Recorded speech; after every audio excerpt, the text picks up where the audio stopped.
with the release of Weapon Pack 4, I've decided to come down here to Parque Fernando to give it a good spin.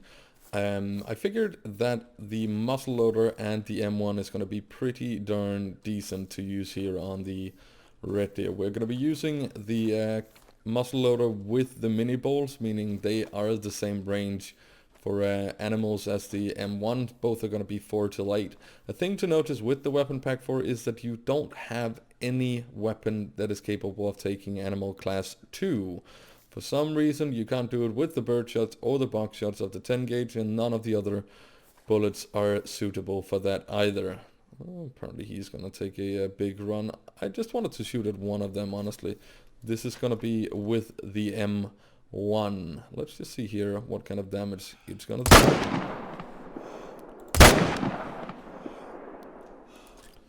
Has a lot more kickback. I actually want to make sure that I have my perk set up correctly. I do. That is 3-3 recoil management, and it is quite a kick compared to the 30-06. I actually brought the 30-06 just so we can actually compare. Let's try to see here. If we take this tree right there and just do a shot at the very edge of the water, how far do we get? How far is that? That's quite far, all the way up to the treetop. That's quite a lot to adjust, so you need to move your mouse a lot. Let's just try once again, this time with the scope.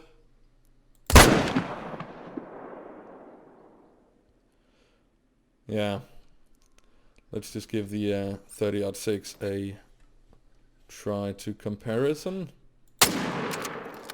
Way less, way less. You can see we're not even at the top, or at the tree basically, when we're at the lowest of the wiggle. So if you want to do quick follow-up shots, I think the 30-06 still might be a tiny bit better, but it's just about getting it down to how it actually feels and works. Because I do believe that having the semi-auto thing, especially if you're going to be doing the quick follow-up shots just straight with iron sights, this might really be good.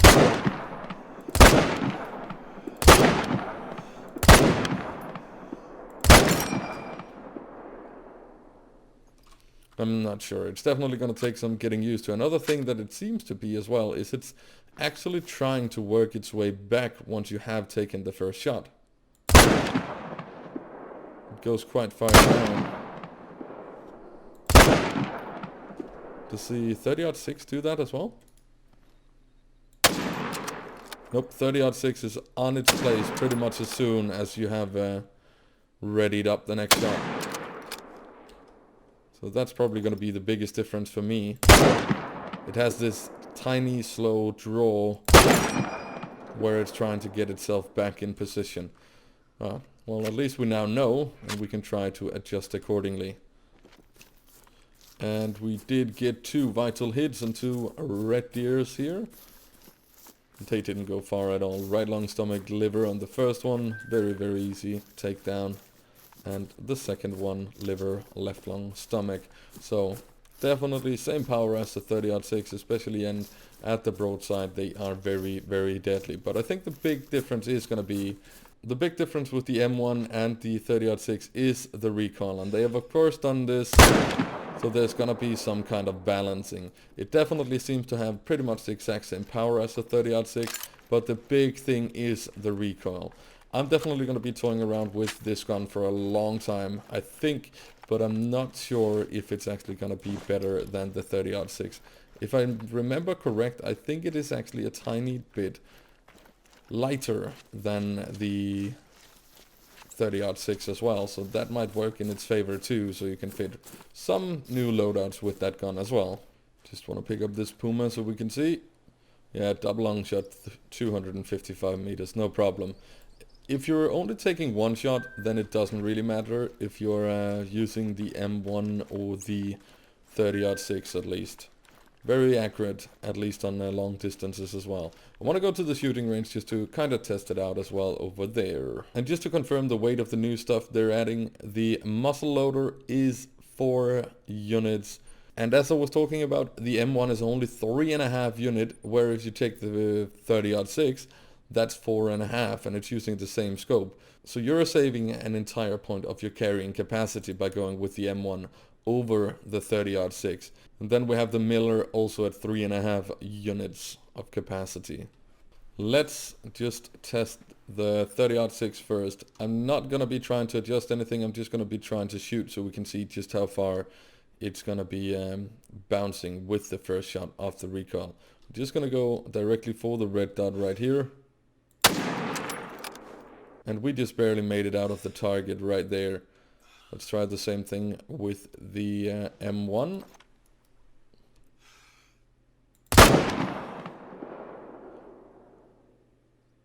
We're up to like the top of the next one. We're actually over the back of the black buck down there.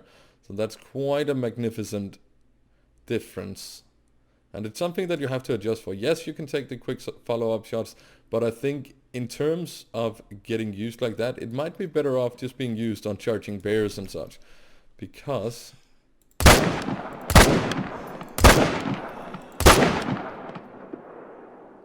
trying to be accurate with it, it's really gonna be some hasty shots. So at least let's just try out on that distance out there being prone. What's the kickback gonna be like? Around over the top of the rocks out there. Jeez. Well, it's all down to muscle memory, I believe.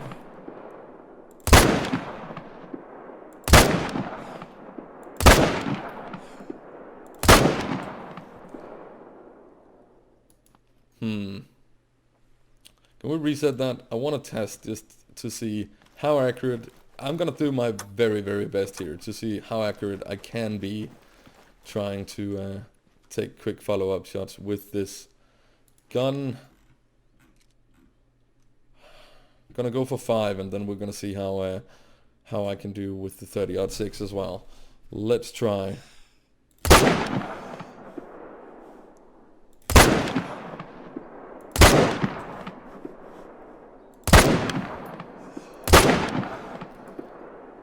So we got 46, and I had no idea what the hell I was doing over at the water buffalo during that one shot.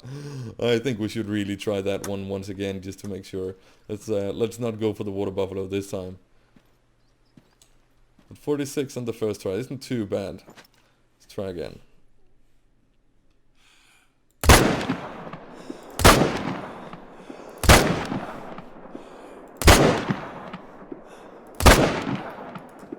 .48, it's not too bad. Let's see if we can have any noticeable difference using the 30-06 instead.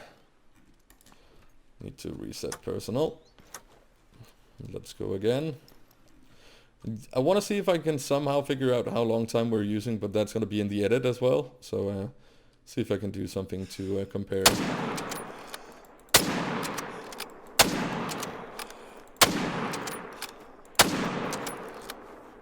As you can see, I'm very much more accurate with this one, but it is also because you can see that I am already ready to shoot the next shot, even before my gun is ready to let it go.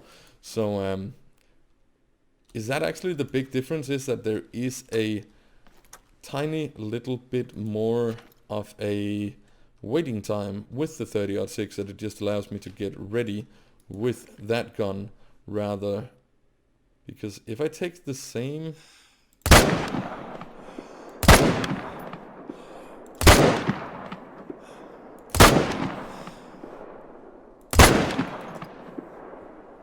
still not as accurate, but it's definitely good enough.